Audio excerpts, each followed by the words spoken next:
Time to hang out with my sister girl, ayy. Sister girl on films. Ayy, sister girl on films. Ayy. What's up, everybody? Welcome back to my channel. It's your girl, Sister Girl on Films. And y'all, as y'all can see, I am not on camera. This week has been just really kind of weird. So I didn't really feel like getting all dialed up to get on camera, so y'all gonna get this good voiceover, okay? So I know I am a little bit late to the party, but we are finally at wedding day, episode 10, like all the things, and there is a lot to talk about. And also, if you are from Brazil or familiar with Brazilian culture, please explain something to me. So when the women were in the limo and they were saying their cheers, the closed caption said that in Portuguese, they said, "Hey driver, we're fifth graders and we aren't afraid of dying." What does that mean? Is that from like a movie? Is that like, I've never heard that before. And I thought maybe the closed captions were wrong. So I put it in like a Google Translator and it roughly was like, that's what they said. So please explain it to me in the comments. Like, what does that mean? I want to be in the loop. I feel out of the loop. I want to be in it. So let's go ahead and start with Maria and Menandro. So at the end of episode 9, if y'all remember, it ended with Maria being very irrational after the joint bachelor little shindig they had together about Barbara and Menandro being friends on social media. Honestly, I think it's ridiculous what you're doing. Seriously. What do you think is ridiculous? You're testing my fucking patience. We've already discussed this. And so Menandro is still kind of confused as to why she's acting this way, and he's, you know, kind of reassuring her, "I will unfollow Barbara if you want me to. Like, it's not that deep for me. Like, I don't care." Okay, I'll stop following her, and that's okay. I don't want you to stop following her. No, you don't have to. I want to. I don't want this for us. I don't want any of this shit to stand in our way.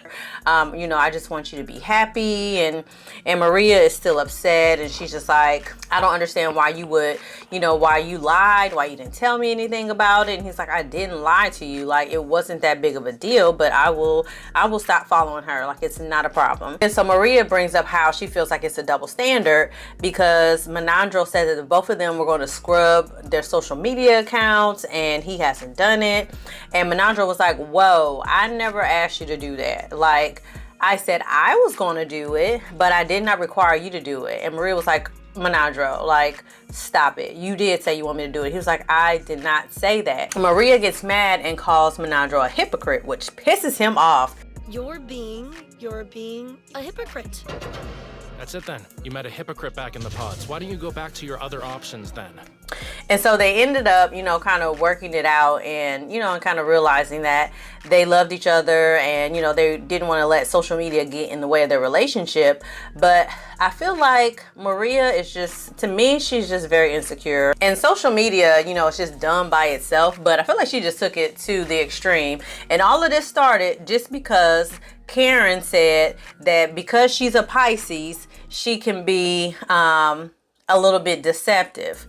And then that led Maria down the wormhole to think that Menandro was also deceptive because he's a Pisces. This is why sometimes people hate astrology, because of situations like this. Like, one thing don't have to do with the other. Like, Karen is probably just deceptive just because she's just manipulative and she's kind of a bitch. That ain't got nothing to do with her being a Pisces, honey. So I just thought that was crazy. And the fact that that was the thing that caused Maria to bring up these issues was insane. Like, girl, get a grip. So later on at the official bachelorette party, all the other women from the pod showed up. And our girl Barbara was there. You know, Barbara's the one that was started following Menandro.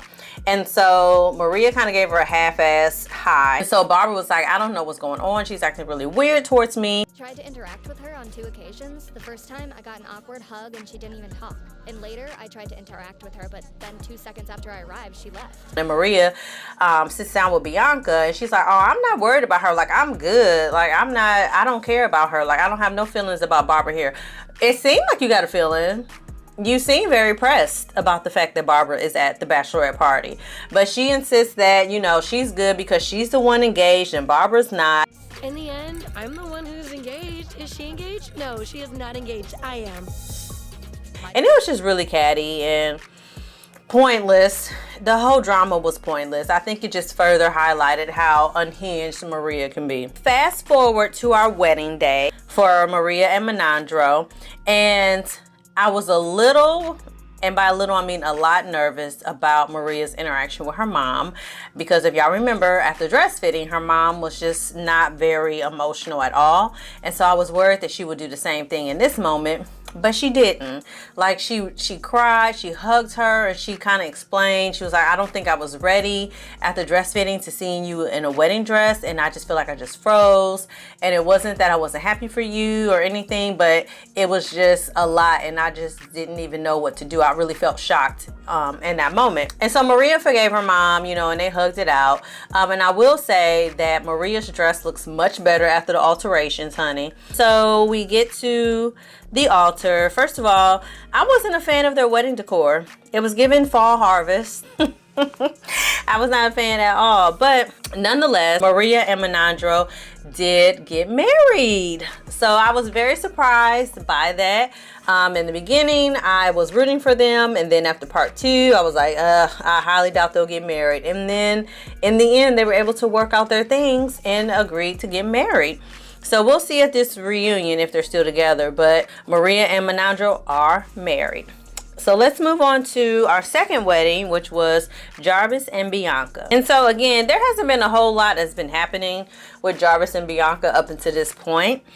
One thing that he did disclose to the guys, though, was that Bianca was having a tendency to be a little insecure. And so when Jarbas would be on the phone, she would be asking him, like, who was he talking to, who he was on the phone with. And so he confronted her about it, and they talked about it. And, you know, and she realized that it was not okay, and she stopped the behavior. And so we see that Bianca is talking to the girls, and she confirms that, you know, she was doing it, and it was coming from a place of insecurity, and she realized that, you know, she was just doing way too much, and she didn't do it anymore. So that just goes to show that they do really well with handling conflicts and communicating with each other and being able to move past the tough stuff, which is so important in a marriage. And so we get to their wedding day, and everything seems to be cool and fine. And then Bianca did something that really annoyed me. So her sisters and her mom, or her sister and her mom, came in while she was getting dressed. And they were like, you know, are you excited about today? How are you feeling about Jarbas? And she was like, well, everything was great, and I thought he was a perfect guy. And then she started talking about when he got drunk. And she was like, I just felt like he was being so dismissive, and he was just being so rude to me, and I just did not expect it, and it showed me a side of him that I didn't think I would ever see. And her mom and sister was like, oh really? Oh, so that's how he wants to be. I hope you put him in his place. And I'm just like, Bianca. I'm so pissed off, and I said, you're drunk. And he's like, no, I'm not. I said, you are, because you texted me saying you were. How charming. And then he drank it. And then I said, it's pretty bold of you. What a sweetie. Did you tell him I to said, shove it at up least his now I ass? know you've got courage doing that in front of me. Yeah. Why are you bringing that up? Especially right now as you're getting ready to walk down the aisle. Like, either have that conversation, like immediately call them on the phone, or just leave it alone since y'all moved past it.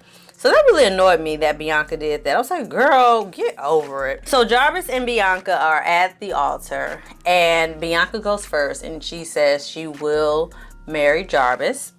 And so everyone's excited. And so Jarbas pulls out a little, his vows, or a little speech that he wants to say.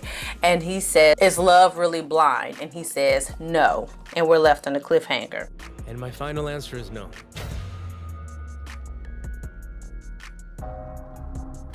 And so I'm like, why do we even have to have this little bogus fake out? Like, we know Jarbas and Bianca are going to get married. Like, there's literally no reason. None. I don't care how much production tried to drum up drama. Like, they were fine the entire doggone season. So unless this is like a Raven SK moment, there's literally no reason for him to not marry this woman. So we get to the beginning of the episode, and Jarbas, as we all, I'm sure, suspected, was doing a fake out. No. I couldn't imagine living without you. You know, and everything went well, and they got married. One thing I did love is that Bianca's father, when he was had his alone time with her in her bridal suite, he was so emotional. He was crying and he was just hugging her, and he was just so riddled with emotion. And her son was like, "Grandpa, you're a crybaby."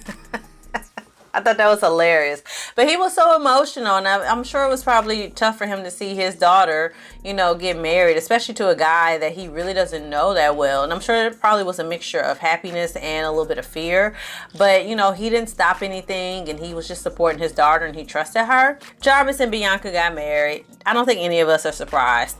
So let's go ahead and move on to the third wedding, Valmir and Karen. And so before we get to their wedding, we go back to episode 9, where Valmir and Karen were having dinner. And Valmir talks about how he loves her so much, and he tells her he loves her all the time, even when they wake up in the morning, before they go to bed. Like, he just wants her to know his feelings for her. I've always said I love you to you.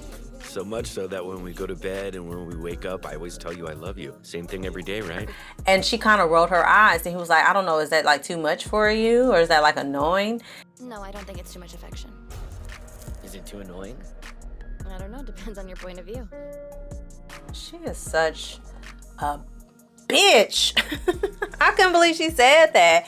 And so Valmir, you know, said in his interview, you know, that Karen can be rude and harsh. He recognizes that that is also a part of him, you know, where he used to be very rude and harsh, but he has recognized how that would not be right in the relationship. And so he made actual effort to change that about himself.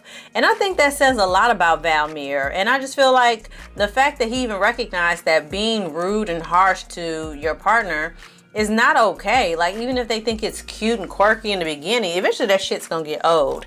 And so that said a lot about him, the fact that he recognized that was something that wasn't good about him, and that he was making actual effort to correct about himself. Because I'm rude like her. I'm harsh like her. So I've chosen to put my ego and my pride aside so I can live with her. And so later on at the bachelorette party, bachelorette party, Italo, of course, was there, and him and Valmir seemed to be good. They didn't have no issues. And then so when the women went to crash the men's party, Valmir hugs Karen, and he's like hugging her, and he's just like, so happy to see you. Let me introduce you to everybody. And Karen was like, ooh, calm down. You're acting really desperate. And I was like, what is wrong with her? Like, something is really freaking wrong with this lady. And so Valmir, you know, he didn't really say nothing about it. He was just like, what? I'm acting desperate. I just want you to meet everybody. And so at the bachelorette party, they had like these little party favors that were shaped like penises. And she brought one for Valmir. And he was just like, you bought me a dick? So he wasn't bothered by it at all. He thought it was funny, and him and Italo were playing around with it. It was a funny scene. And so Karen finally meets Italo, and you know, and you could tell that they really didn't have chemistry. And she was just like, you know, he's a nice guy, but I can tell there was nothing there for us. So their wedding day is finally here, and I just need to mention this. I even wrote in my notes. Valmir got a big old booty. I never noticed it before, but he has a really big butt. Anyway, so a really sweet moment with Valmir and his family. They came to check on him, and they were asking him how he was feeling, you know, because his grandmother passed away, and his grandmother was actually going to be the one to bring the rings down the aisle. He was like, you know, it's still kind of tough, and I do wish she was here, you know, but I know she's here in spirit. Started working harder on her physical therapy just to walk down the aisle, but then we ran out of time. It was a very emotional moment, but, you know, I agree with Valmir. You know, I know his grandmother was probably, you know, there in spirit for sure, and smiling down on them, and just happy for her grandbaby. Karen's family, on the other hand, still kind of unsure about Valmir, you know, and they felt like, you know, we're going to support it. This all just seems a little chaotic, you know, and if he says no, it's fine, like, we'll be okay. You know, we'll just get in the car and we'll just leave. You know, it's not a big deal. So her family's kind of on the fence about everything, as a lot of families are, honestly. So y'all remember in part 2, Karen had to meet Valmir's friends, Kelly, and I forgot the other girl's name. So at the wedding, the one girl whose name I don't remember ended up being one of Valmir's bridesmaids. Again, he's another one that didn't have guy friends. I thought that was weird anyway. But if y'all notice, Little Miss Attitude, Miss Kelly, wasn't there. I didn't see her in the audience as a part of, you know, Valmir's side of the family, and she definitely wasn't one of the bridesmaids. So I don't know what happened with that, but I thought she was okay with Karen and Valmir getting married, but I guess not. Of all the weddings, Valmir and Karen's wedding decor, oh my God. It was so beautiful. I was like, if I ever decide to get married, I would absolutely have a night wedding. Like, I don't know if it was actually like nighttime or if they had it indoors and they just had like the lights out and made it look like outside. I don't know which was which. I just think it was nighttime, but it was so beautiful. It's time for Valmir and Karen to reveal if they want to get married or not. Karen goes first. She pauses for a second, but then she says yes, she wants to marry Valmir. And so we get a little dramatic pause with Valmir, and I was like, oh shit, he gonna say no. Because I'm like, how could he say yes after how ignorant she acts with him? But I was wrong, and Valmir said yes. So Karen and Valmir got married.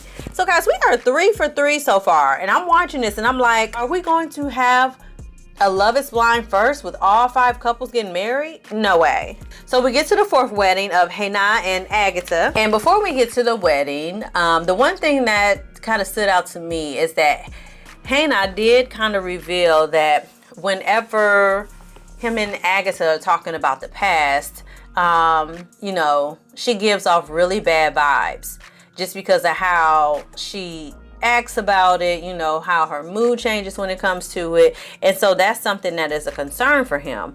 But then we don't really explore that anymore. It just was kind of said, and then we moved on from it. So I don't know if that's something that will come up, you know, later on, especially at the reunion. But it wasn't anything that was made a big deal during the season. And so there wasn't a whole lot that was happening with these two up until their wedding day. The one thing I did want to point out, though, is the fact that it's strange to me that Renan doesn't have any male friends. Like, maybe it's just me. Like, I know he's friends now with the guys from the pods, but like his girl group of friends were his bridesmaids. Like, there were no men that I expect him to have groomsmen or something. Like, there were some guys in the audience, but I don't know if that was family or what. I just think that's really strange. Maybe it's just me. Maybe it's a cultural thing. Maybe it's common in Brazilian culture for men to have women group of friends and not men. I don't know, but I thought that was really odd. Renan and Agata get to the altar, and I thought their wedding was really pretty too.